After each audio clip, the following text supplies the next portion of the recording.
ప్రభుత్వ ఆసుపత్రులకు వచ్చే ప్రతి రోగికి నాణ్యమైన సకాలంలో వైద్య సేవలు అందించాలని బీజేఎల్పీ నేత ఎమ్మెల్యే ఏలేటి మహేశ్వర్ రెడ్డి అన్నారు.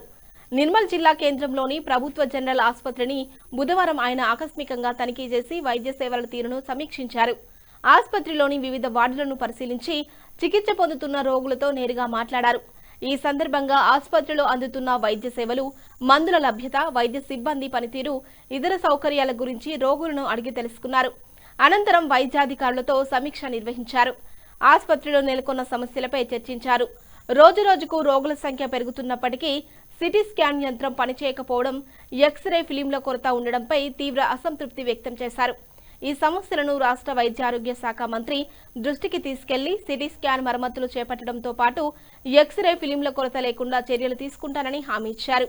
కేంద్ర ప్రభుత్వం నిధులు 25 కోట్లతో నిర్మించిన క్రిటికల్ కేర్ ఆసుపత్రి భవనం పూర్తయిందని, ప్రారంభోత్సవం అనంతరం ప్రజలకు అందుబాటులోకి తీసుకువస్తామని వెల్లడించారు. దీంతో జిల్లా ప్రజలకు అత్యాధునిక వైద్య సేవలు మరింత చేరువ కానున్నాయని పేర్కొన్నారు. ఆసుపత్రి ఆవరణను పరిశుభ్రంగా ఉంచేందుకు ప్రత్యేక చర్యలు తీసుకోవాలని మున్సిపల్ కమిషనర్, తహసీల్దార్లకు ఆదేశించారు. ప్రతిరోజు ఫాగింగ్ నిర్వహించాలని సూచించారు. వైద్య సిబ్బంది సమయపాలన పాటించడంతో పాటు రోగులతో ఆప్యాయంగా, బాధ్యతాయుతంగా వ్యవహరించాలని సూచించారు. జిల్లా ప్రభుత్వ ఆసుపత్రిలో నెలకొన్న సమస్యలను రాష్ట్ర అసెంబ్లీ సమావేశాల్లో ముఖ్యమంత్రి దృష్టికి తీసుకెళ్తానన్నారు. ఈ కార్యక్రమంలో ఆసుపత్రి సిబ్బంది తదితరులు పాల్గొన్నారు.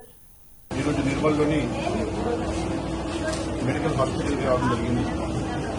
ఇక్కడ దాదాపు 500-600 ఓపీడీ ప్రతిరోజు సైక్లేట్ ఉంటుంది. అండ్ ఇన్పేషెంట్స్ కూడా అత్యధికంగా అబ్జర్వేషన్కి ఏర్పాటు కావడం. అన్ఫార్చునేట్లీ కూడా చాలా ఎక్విప్మెంట్ డిఫాల్ట్ ఉన్నాయి. అనేక సార్లు మా సూపరింటెండెంట్ గారు కూడా అధికారులకి విన్నవించారు.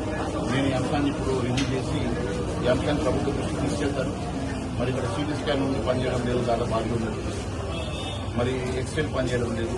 అనేకమైనటువంటి సదుపాయాలు ఇక్కడ ఎన్హాన్స్ చేయాల్సిన అవసరం ఉంది. మొన్న కేంద్ర ప్రభుత్వం ఇచ్చినటువంటి 26 కోట్ల రూపాయలతోటి మరి మనము కొత్త బిల్డింగ్ ని కంప్లీట్ చేస్తాం. మరి వారం 10 రోజుల్లో ఇనాగ్రేషన్ చేస్తే దాంట్లో కూడా ఎక్విప్మెంట్ కూడా దాంట్లో స్కోప్ ఉంది కాబట్టి ఆ 10 కోట్ల ఎక్విప్మెంట్ తోటి మరి దీన్ని కొంత ఇంప్రూవ్ చేసుకునే అవకాశం ఉంది కాబట్టి అది కూడా ఎక్స్ప్లెయిన్ చేయాల్సిందిగా నేను అధికారులను కోరుతా ఉన్నాను.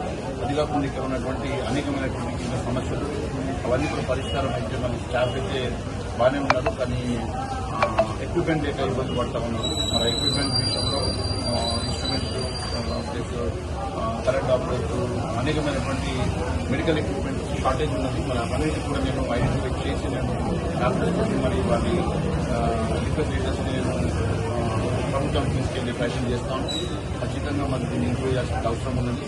మరి ఒకటి పెద్ద హాస్పిటల్ ఈ ప్రాంతంలో జిల్లా హాస్పిటల్ కావడంతో ఇప్పుడిప్పుడే ఇది కొంత బడింగ్ స్టేజ్లో ఉన్నది. ఇంకా ఇంప్రూవ్ చేయాల్సిన అవసరం ఉంది. మెడికల్ కాలేజ్ కూడా ఇంకా ఇన్ఫ్రాస్ట్రక్చర్ అట్లే ఉంది. ఇప్పుడే మెడికల్ కాలేజ్ హాస్పిటల్ కూడా ఇంకా మొదలు కాలేదు, కన్స్ట్రక్షన్ స్టార్ట్ కాలేదు. దానికి కూడా నేను మొన్న ప్రభుత్వంతో మాట్లాడిన కూడా మాట్లాడాను. ఖచ్చితంగా ఈ అంశాలను దృష్టి పెట్టాల్సిన అవసరం ఉంది. నేను ఈ ద్వారా ముఖ్యమంత్రి గారు కోరుతా ఉన్నాను. వెంటనే కొంత కాన్సన్ట్రేట్ చేసి ప్రాంత అభివృద్ధి కోసం